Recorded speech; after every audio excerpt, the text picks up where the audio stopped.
গল্প শুরু করছি।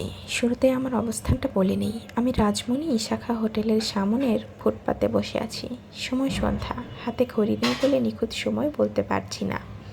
রাস্তার হলুদ বাতি জ্বলে উঠেছে, আকাশে এখনও নীল নীল আলো। আমার কোলে একটা বই, বইটার নাম চেঙ্গিস খান, লেখকের নাম ভাসিলি ইয়ান। আমার হাতে প্লাস্টিক কাপে এক কাপ কফি, আয়েশ করে খাচ্ছি। হকাররা আজকাল ফুটপাতে চা কফি বিক্রি করে। সেই কফি যে এতটা সুস্বাদু হয় জানা ছিল না। কফি বিক্রেতা আমার সামনে দাঁড়িয়ে আছে। তার বয়স 9-10 হবে। সরল সরল চেহারা, বড় বড় চোখ। সাইজে অনেক বড় একটা হাফ প্যান্ট পরেছে। সেই প্যান্টের ঘেরও নিশ্চয়ই বড়। বারবার পেছনে নেমে যাচ্ছে। এই ছেলে এক হাতে প্যান্ট ধরে আছে। ফুটপাতের ফেরিওয়ালাদের চোখে মায়া ব্যাপারটা থাকে না, এর চোখে আছে। সে যথেষ্ট আগ্রহের সঙ্গে আমার কফি খাওয়া দেখছে। তার প্রধান কারণ অবশ্যই কফির দাম দেওয়া হয়নি। কফির দাম 5 টাকা। 5 টাকা আমার সঙ্গে নেই, দাম কিভাবে দেব তা নিয়ে আমি সামান্য দুশ্চিন্তায় আছি। আমি কফির কাপে চুমুক দিয়ে আন্তরিক গলায় বললাম, তোমার নাম কি? সে কঠিন গলায় বলল, নাম দেওয়া কি হইব, টাকা দেন জায়গা। আমি আহত গলায় বললাম, নাম বলবি না, চিন পরিচয় হবে না? আমার নাম হিমু। এখন তুই বল, তোর নাম কি? বজলু। বাহ, সুন্দর নাম। শুধু বজলু না বজলু মিয়া? বজলু মিয়া। টাকা দেন। তুই দড়ি টড়ি দিয়ে প্যান্টটা শক্ত করে বাঁধবি না? কফি বিক্রি করছিস, হঠাৎ প্যান্ট নেমে গেলে কেলেঙ্কারি ব্যাপার হবে না? টাকা দেন। আমি কফির কাপ রাস্তায় ছুঁড়ে ফেলতে ফেলতে বললাম, টাকা নাই। কফি খাইছেন, টাকা দিবেন না? কোথেকে দিব? টাকা নেই বললাম না? তুই কি কানে কম শোনস? আপনি কি ভাবছেন আমি আপনারে ছাইরা দিমু? আমারে আপনি চিনেন নাই। কি করবি, মারবি? টাকা দেন কইলাম, এখন দিবেন, না দিলে আপনার খবর আছে। তুই কি মাস্তান নাকি? প্যান্ট ঢিলা মাস্তান। কথাবার্তার এই পর্যায়ে শাখা হোটেলের গোফওয়ালা দারোয়ানকে আসতে দেখা গেল। আমি তার দিকে তাকিয়ে করুণ গলায় বললাম, এই যে দারোয়ান ভাই, দেখেন তো, এই পিচকিদা চাওয়ালা বিরাট যন্ত্রণা করছে। আমি চা কফি কিছুই খাই নাই, বলে কি কফির দাম দেন। দারোয়ান নিমিষেই বজলু মিয়ার ঘাড় চেপে ধরে বলল, এই বয়সে বদমাইশি শিখছস, ঠগের বাচ্চা। বজলু মিয়া কাঁদো কাঁদো গলায় বলল, এই লোক কফি খাইছে। আমি বললাম, কফি খেলে আমার হাতে কাপ থাকবে না? কাপ কই? দারোয়ান বলল, এগুলো বদমাইশের চূড়ান্ত। আমি বললাম, হালকা একটা থাপ্পড় দিয়ে ছেড়ে দেন। দারোয়ান বলল, সারাসারি নাই, এর কফি বেচাই বন্ধ। স্যার, এই বিচ্ছুর দল কি করে শুনেন? হোটেলের গেস্ট পার্কিংয়ে ঢোকে, গেস্টদের গাড়ির পাম্প ছেড়ে দেয়। আমার চাকরি যাওয়ার অবস্থা। আমি বললাম, এই ছেলে মনে হয় পাম্প ছাড়ে নাই। কিরে বজলু, তুই পাম্প ছাড়ছিস? বজলু নাসূচক মাথা নাড়ল। তার চোখ দিয়ে ক্রমাগত পানি ঝরছে। জগৎ সংসারের নির্মমতায় সে নিশ্চয়ই হতভম্ব। ইতোমধ্যেই দারোয়ানের একটা কঠিন চর সে খেয়েছে। চরের দাগ গালে বসে গেছে। এই দারোয়ানের চেহারাটা কুস্তিগিরের মতো, গাপ্তা গাপ্তা হাত। আমি মীমাংসা করে দেওয়ার মতো করে বললাম, বজলু, এক কাজ কর, তুই দারোয়ান ভাইকে ভালো করে এক কাপ কফি খাওয়া, তোকে মাফ করা হলো, ভবিষ্যতে এরকম করবি না। বজলু মিয়া চোখ মুছতে মুছতে হ্যাঁ সূচক মাথা নাড়ল। কফি বানিয়ে দারোয়ানের হাতে এক কাপ কফি দিয়ে হঠাৎ রাস্তা পার হয়ে দৌড় দিল। চা কফির ফ্লাস্ক রেখেই দৌড়। ব্যাপারটার জন্য আমি একেবারেই প্রস্তুত ছিলাম না। দারোয়ান বলল, বদমাইশটা ভয় পাইছে, জিনিসপত্র ফালাইয়া দৌড়। মনে পাপ আছে বইলাই ভয় খাইছে। যার মনে পাপ নাই তার মনেও ভয় নাই। আমি দুইটা ফ্লাস্ক এবং বালতি নিয়ে সোহরাওয়ার্দী উদ্যানের দিকে রওনা হলাম। ফ্লাস্ক দুইটার সঙ্গে বালতি কেন আছে বোঝা যাচ্ছে না, তাও খালি বালতি না, বালতিতে পানি আছে। সোহরাওয়ার্দী উদ্যানে সারাদিনই তরুণ তরুণীদের প্রেম প্রেম খেলা চলে। সন্ধ্যায় ক্লান্ত হয়ে তারা ঘরে ফিরে। এই সময় তাদের দরকার গরম চা এবং গরম coffee. One for the road. আমি ফ্লাস্ক নিয়ে ঘুরছি, গম্ভীর গলায় বলছি, গরম চা, গরম কফি। ভালোই বিক্রি হচ্ছে। ডিমান্ড বেশি দেখে আমি দামও বাড়িয়ে দিয়েছি। চা 5 টাকা, কফি 10 টাকা। কে, হেমো না? আয় হেমো। আমি ঘুরে তাকালাম। বড় খালু সাহেব, তার পরনে ট্রেক স্যুট, কেটস জুতা, কাঁধে হাফ টাওয়েল। তিনি ডায়াবেটিস কমানো দৌড় দিচ্ছেন। মুখে ঘাম জমলেই টাওয়েলে মুখ মুছছেন। হিমু, তুমি কি করছো? গরম চা, গরম কফি বিক্রি করছি। খালু সাহেব চোখ কপালে তুলে বললেন, সে কি? আমি হাসি মুখে বললাম, স্বাধীন ব্যবসায় নেমে পড়লাম। খাবেন এক কাপ? তুমি কি সত্যিই চা কফি বিক্রি করছো? হ্যাঁ। তোমার পক্ষে অসম্ভব কিছু না, সবই সম্ভব। চায়ে চিনি দেয়া? চিনি কি বেশি?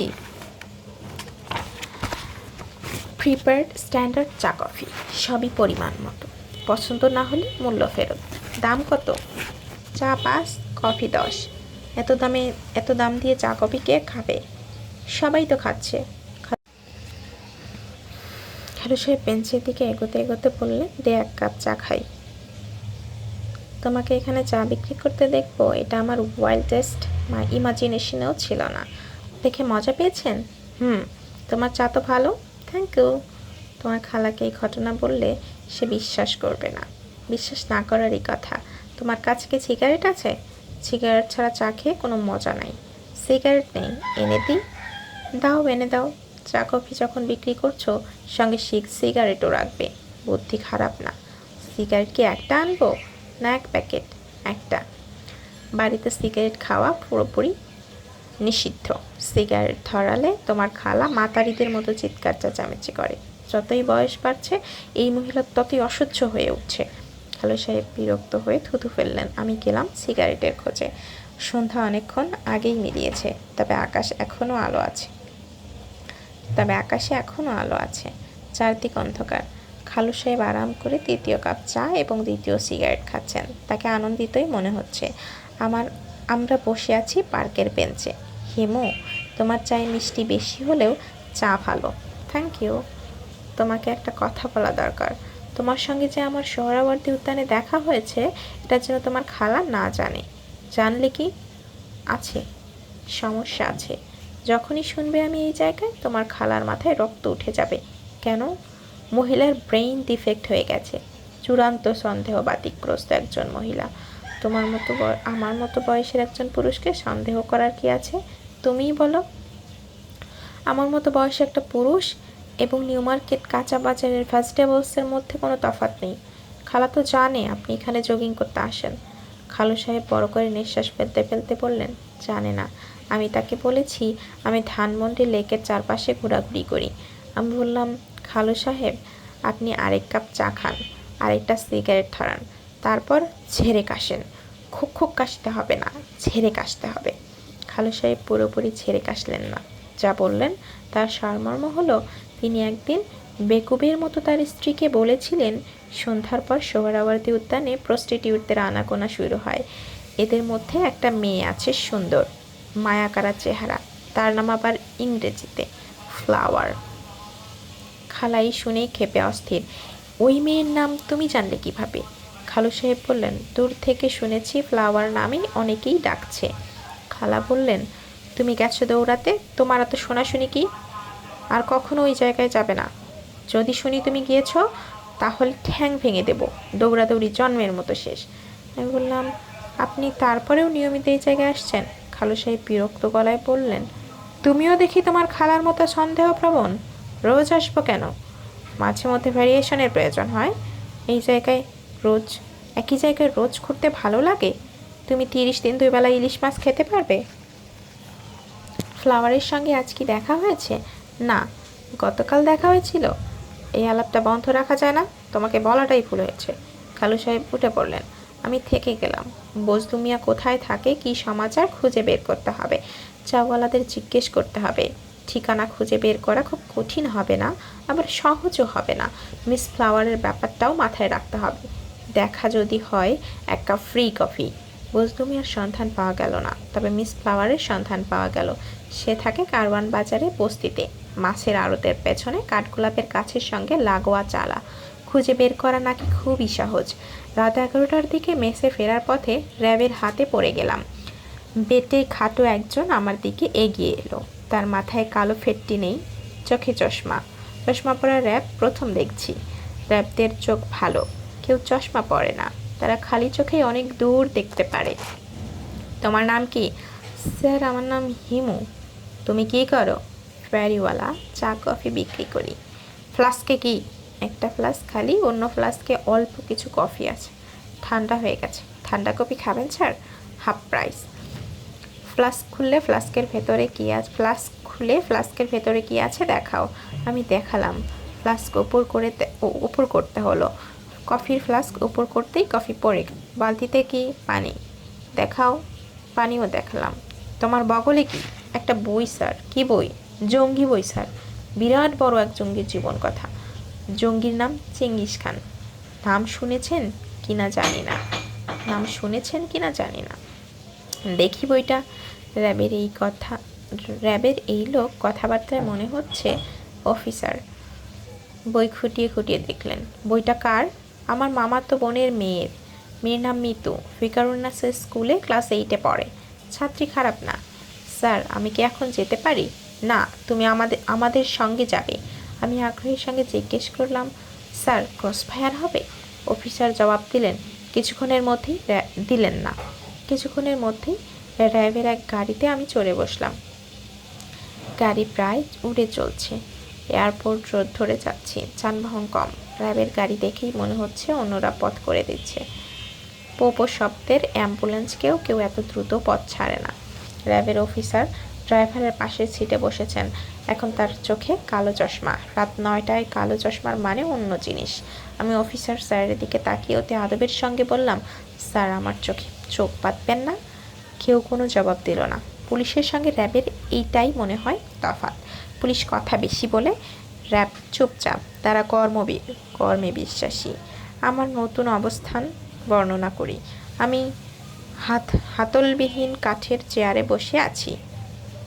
নড়াচড়া করতে পারছি না। আমার হাত পেছনের দিকে বাঁধা। বজ্র আঁটুনি। ফসকা গিরার কোনো দরকারই নেই। টনটন ব্যথা শুরু হয়েছে। আমার পেছনে বড় সেক্রেটারিয়েট টেবিলের মতো টেবিল। টেবিলের উপাশে 3 জন বসে আছেন। মাঝখানে যিনি আছেন তার হাতে চেঙ্গিস খান বই। তিনি অতি মনোযোগে বইটা দেখছেন। বইটার ভেতর সাংকেতিক কিছু আছে কিনা ধরার চেষ্টা করছেন বলে মনে হচ্ছে। এক দুই লাইন করে মাঝে মধ্যে পড়েন এবং ভুরু কুঁচকে ফেলেন। এই ভদ্রলোকের বাঁ পাশে যিনি আছেন তার মুখে ঘামে চটচট করছে। মনে হচ্ছে এইমাত্র তিনি ক্রস ফায়ারিং সেরে এলেন। ভদ্রলোকের নাম দেওয়া গেল খামবাবু। তৃতীয় ব্যক্তির নাম খামবাবুর সঙ্গে মিল রেখে দিলাম হামবাবু। তার মুখ ভর্তি হামের মতো দানা। মাঝখানের জনের নাম এই মুহূর্তে দিতে পারছি না, তাকে মধ্যমণি নামেই চালাবো। হামবাবুর হাতে একটা টেলিফোন সেটে হয়তো কিছু কারিগরি আছে, কারণ হামবাবু বেশ কিছু বোতাম টেপাটেপি করছেন। হামবাবু আমাকে আমার 3 ঘনিষ্ঠ আত্মীয়ের নাম এবং টেলিফোন নাম্বার দিতে বলেছেন। আমি শুধু বড় খালার নাম দিয়েছি, কারণ ওনার টেলিফোন নাম্বারই আমার মনে আছে, অন্য কারোরটাই নেই। মিতুর নাম্বারটা অবশ্যই দেয়া যেত। ওকে জন্মদিনে মোবাইল সেট দেওয়া হয়েছে, নাম্বার আমার মনে আছে। ইচ্ছা করেই ওর নাম্বার দিলাম না। বাচ্চা মেয়ে, র্যাবে টেলিফোন পেয়ে ঠান্ডা হয়ে যেতে পারে। হামবাবু মনে হয় আমার দেওয়া নাম্বার নিয়েই গুতাগুতি করছেন। এতক্ষণ কানেকশন পাওয়া যাচ্ছিল না, এখন মনে হয় পাওয়া গেল। হামবাবুর মুখ উজ্জ্বল। তিনি খামবাবুর দিকে তাকিয়ে বললেন, পাওয়া গেছে। মধ্যমণি বাবু এখনো বইয়ের পাতা উল্টাচ্ছেন। বললেন, স্পিকার অন করে দাও, কথাবার্তা সবই শুনুক। স্পিকার অন করা হতেই আমি বড় খালার অতি বিরক্ত গলা শুনলাম, হ্যালো হ্যালো কে? আমি র্যাব অফিস থেকে বলছি। Rapid action battalion.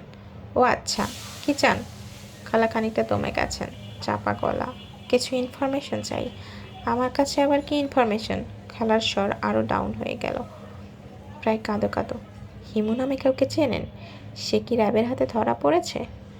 সে কারো হাতেই ধরা পড়েনি। তাকে চেনেন কি না বলেন।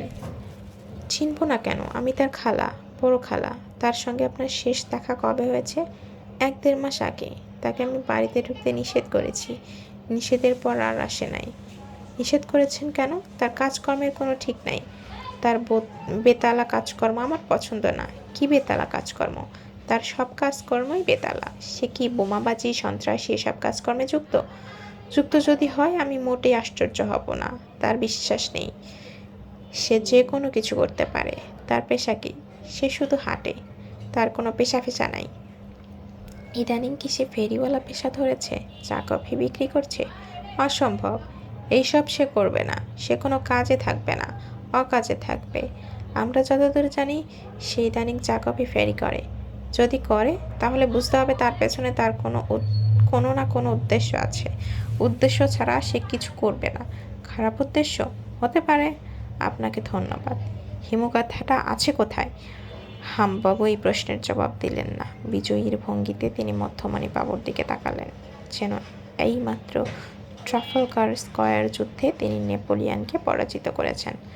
মধ্যমণি বাবু বই থেকে মুখ না তুলে বললেন, থানাগুলির কাছ থেকে ইনফরমেশন নাও।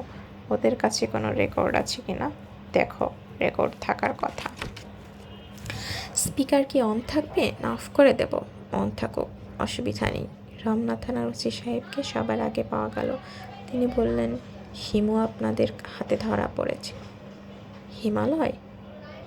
তিনি বললেন, হিমু আপনাদের কাছে ধরা পড়েছে। হিমালয়? হিমালয় কিনা জানি না, নাম বলছে হিমু। গায়ে হলুদ পাঞ্জাবি? খালি পা? হ্যাঁ, খালি পা। ওকে ধরে রেখে কোনো লাভ নাই স্যার, ছেড়ে দেন। ফালতু জিনিস। ফালতু জিনিস মানে কি? উল্টাপাল্টা কথা বলে মাথা ইয়ে করে দেবে। মাথা ইয়ে করে দেবে মানে কি?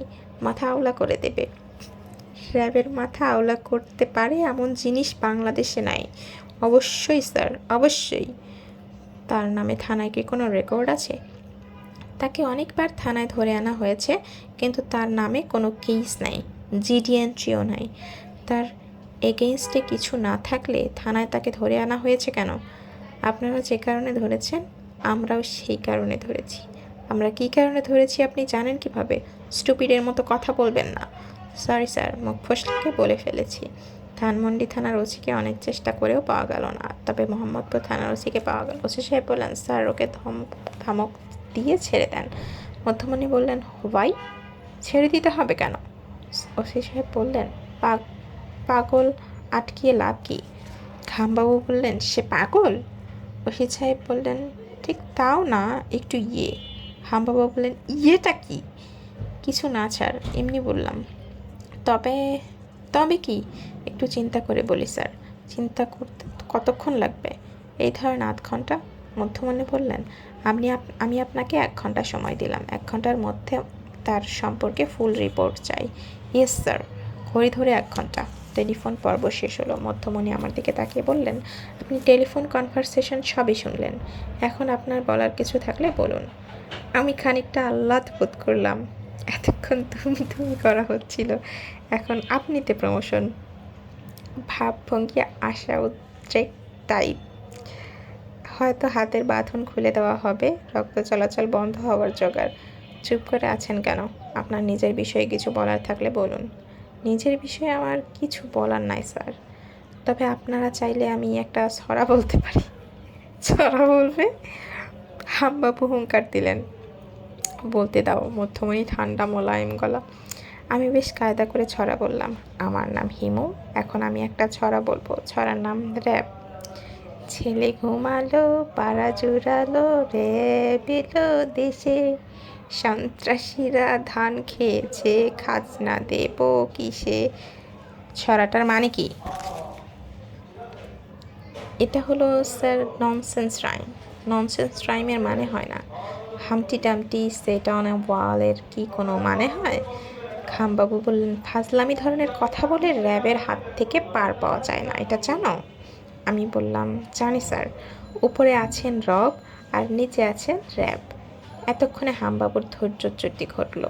তিনি প্রায় বিদ্যুৎ চমকের মতো উঠে এসে প্রচণ্ড এক চড় দিয়ে আমাকে ধরাশায়ী করতে গেলেন। সফল হলেন না। মেঝেতে পা পিছলে হুমড়ি খেয়ে পড়ে গেলেন। পতনের শব্দে ঘরবাড়ি দুলে ওঠার মতো হলো। প্রচণ্ড ব্যথায় ওনার চিৎকার চেঁচামেচি করার কথা, তিনি কিছুই করলেন না। ক্ষয় শুনছেন নীরবতা ভঙ্গ করে মধ্যমণি উদ্বিগ্ন গলায় বললেন, কি ব্যাপার? আমি বললাম ওনার স্ট্রোক হয়েছে, অতিরিক্ত উত্তেজনা এই কাজটা হয়েছে, ওনাকে হাসপাতালে নিয়ে যাও, উনি কোমায় চলে গেছেন।